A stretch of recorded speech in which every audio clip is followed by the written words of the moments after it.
بسم اللہ الرحمن الرحیم۔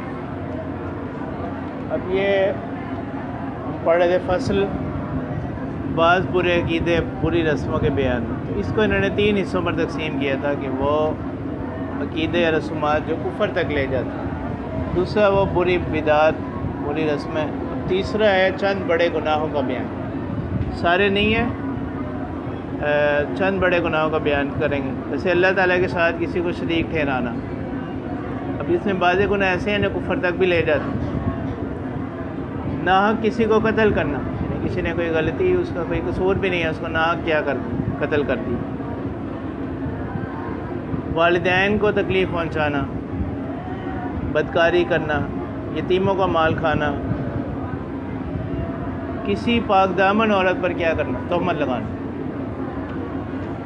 بدکاری کی تہمت لگانا، ظلم کرنا، کسی کی غیبت سننا یا کرنا، دونوں، غیبت کرنا گناہ ہے، غیبت سننا بھی گناہ ہے۔ اللہ تعالیٰ کی رحمت سے نا امید ہو جانا، یہ بھی کیا ہے، گناہ ہے۔ وعدہ کر کے پورا نہ کرنا، یہ بھی گناہ ہے۔ امانت میں خیانت کرنا، یہ بھی گناہ ہے۔ شریعت کے کسی حکم کو چھوڑ دینا، جیسے نماز وغیرہ، یہ فرض ہیں، ان کو چھوڑ دینا۔ قرآن شریف ایک شخص نے حفظ کیا اور قرآن شریف پڑھنے کے بعد بھلا دیا، یہ بھی کیا ہے، بڑے سخت گناہ والی بات ہے۔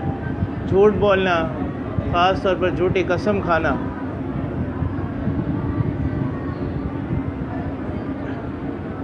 اللہ تعالیٰ کے علاوہ کسی اور کے ناموں کی قسمیں کھانا، اللہ تعالیٰ کو چھوڑ کر کسی اور کو سجدہ کرنا، بلا عذر جو ہے نماز قضا کرنا، یہ بھی گناہ ہے۔ ایک تو ہے نماز نہ پڑھنا، ایک ہے نماز پڑھی ہے لیکن کیا کر بغیر عذر کی نماز میں دیر کر دی۔ کسی مسلمان کو جو مومن ہے، مسلمان ہے، اس کو کافر کہنا، چوری کرنا، سود لینا، اناج کا ذخیرہ کر لینا، یعنی اس مطلب ہر حال میں گناہ نہیں، اس وقت جب کہ لوگوں کو ضرورت ہے ذخیرہ کر لیا، اور جب وہ مہنگا ہوا تو پھر اس کو کیا کر دیا، اس سے خوش ہو گئے، پھر اس کو مہنگا بیچا۔ ایک یہ ہے کہ 2 لوگوں نے کوئی معاملہ کر لیا، قیمت طے کر لی، اب بعد میں جو ہے وہ کہے کہ نہیں میں نے تو اب اتنے کی لینی ہے، اتنے کی نہیں لینی، وہ بیچنے والا کہے کہ میں نے اتنے کی نہیں بیچنی، اتنے کی بیچنی ہے۔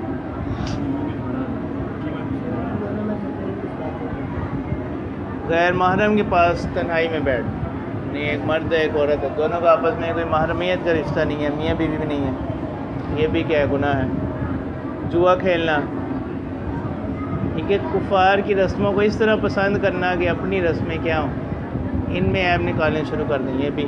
کھانے کو برا کہنا، ناچ دیکھنا، ناچ گانا۔ ایک شخص ہے، اس کو قدرت ہے، وہ کچھ لوگوں کو نصیحت کر سکتا ہے، وہ قادر بھی ہے، ان کو قدرت کے باوجود ان کو نصیحت نہیں کر رہا، یہ بھی گناہ ہے۔ کسی کا مذاق اڑانا، اسے بے عزت کرنا، شرمندہ کرنا، یہ ساری چیزیں کیا ہیں، گناہ ہیں۔ اب گناہوں کے دنیاوی نقصانات، کہ گناہ کرنے سے انسان کو کیا کیا نقصان ہوتے ہیں۔ سب سے پہلا نقصان علم سے محروم ہو جانا، روزی کم ہو جانا۔ بہت سے لوگ جو دیکھا نا کہ وہ رزق کے والے سے پریشان ہوتے ہیں، تو وہ اس چیز کو تو وہ بنیاد بنا رہے ہوتے ہیں کہ اس کے اسباب پر غور نہیں کرتے کہ اس کے سبب کیا ہے۔ اللہ تعالیٰ کے ذکر کو ناپسند کرنا، اللہ تعالیٰ کے نیک لوگوں کو ناپسند کرنا، تو اس ساری کی اصل وجہ کیا ہوتی ہے، گناہ۔ اس کا کوئی کام نہیں ہو رہے، ٹھیک ہے، دل کے اندر مختلف وسوسے رہتے ہیں، خیالات رہتے ہیں، کمزوری کا ہو جانا، عبادات سے محرومی کا ہو جانا، توبہ کی توفیق نہ ہونا، اور گناہ کو گناہ کا نہ سمجھنا، گناہ کا احساس ہی دل سے نکل گیا۔ اور اگر اس کے کوئی ماتحت ہیں، ان کی ذرا ذرا سی غلطی پر بہت زیادہ غصے کرنا، ان پر لعنت کرنا، عقل کے اندر کوئی خرابی کا آ جانا، ٹھیک ہے۔ پھر اللہ تعالیٰ کے نزدیک ایسے لوگ کیا ہوں گے، رسوا ہوں گے۔ نبی اکرم صلی اللہ علیہ وسلم کی طرف سے ایسے لوگ وہ ان پر بددعائیں کی گئی، فرشتوں کی دعا سے محروم ہو گئے، پیداوار میں کمی ہو گئی. تو ان ساری چیزوں کے اسباب ہوتے ہیں، اور اس کا ایک بڑا سبب انسان کے گناہ ہوتے ہیں کہ انسان کے اندر سے غیرت کا ختم ہو جانا، اللہ تعالیٰ کی بڑائی کا احساس دل سے نکل جانا، نعمتوں کا چھین جانا، مصیبتوں کا آ جانا. مختلف قسم کے اثرات اس کے اوپر رہے ہیں، جنات شیاطین وغیرہ کے. ٹھیک ہے، مرتے وقت منہ سے کلمے کا نہ نکلنا، لوگ کہہ بھی رہے ہیں کرو نہیں ہو رہا.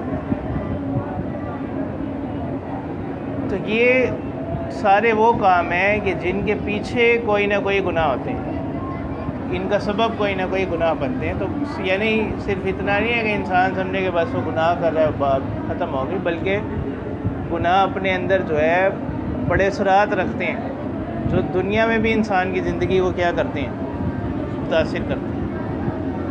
اب اس کے بعد بتلا رہے ہیں اللہ تعالیٰ کی فرما برداری کے فوائد کیا ہوں گے. کہ اب انسان جو ہے نا، اس کی فطرت اور طبیعت یہ ہے کہ یہ کیسا معاملہ کرتا ہے، کچھ دو کچھ لو. تو اللہ تعالیٰ کی فرما برداری کا بڑا فائدہ کیا ہے کہ اللہ تعالیٰ انسان کے رزق میں اضافہ فرما دیتے ہیں، کہ وہ تھوڑا ہونے کے باوجود بھی اس میں برکت ہو جاتی ہے، اس کے لیے کافی ہو جاتا ہے. ایسے شخص کی زندگی میں تکلیفیں اور پریشانیاں نہیں ہوتی، اس کے کاموں میں اللہ تعالیٰ آسانی پیدا کر دیتے ہیں. اس کو ایک سکون والی، اطمینان والی، چین والی زندگی اللہ تعالیٰ عطا کرتے ہیں، کوئی پریشانی نہیں ہوتی، اور اللہ تعالیٰ کی مدد اس کے کاموں میں اس کے ساتھ رہتی ہے. اور اللہ تعالیٰ کے اوپر اس کا ایمان مضبوط رہتا ہے، اس کا دل ثابت قدم رہتا ہے، اس کو لوگوں کے درمیان عزت ملتی ہے، لوگوں کے درمیان اس کو محبت ملتی ہے. قرآن جو ہے ایسے لوگوں کے حق میں کیا ہوتا ہے، شفا بن جاتا ہے. اگر بالفرض اس کو کوئی مصیبت آ بھی گئی نا، کوئی مال کا نقصان ہو گیا، تو اس سے بہتر بدلہ اس کو کیا ہو جاتا ہے، مل جاتا ہے. دن بہ دن وقت گزرنے کے ساتھ ساتھ نعمتوں میں ترقی کا ہونا، مال میں برکت کا آنا، زندگی میں بہت سی چیزیں اس کو ایسی حاصل ہو جانا کہ جس کا کبھی اس نے سوچا بھی نہ ہو، اور بھوک سے بچے رہنا. تو یہ وہ سارے کام ہیں کہ جو اللہ تعالیٰ انسان کے نیک اعمال کے نتیجے میں انسان کو عطا کرتے ہیں. یعنی ان کے جہاں کسی حد تک ان کا سبب انسان کی اپنی کوشش ہوتی ہے، وہاں کسی حد تک ایک بڑا سبب اس کے پیچھے اس کے اعمال نیک اعمال ہوتے ہیں. اسی طرح اللہ تعالیٰ کے غصے سے بچ جانا، کیا اللہ کی حقیقی کامیابی جو ہے وہ کیا، آخرتی کی ہی کامیابی. تو نیک اعمال کی برکت سے انسان اللہ تعالیٰ کے غضب سے کیا ہو جاتا ہے، بچا رہتا ہے.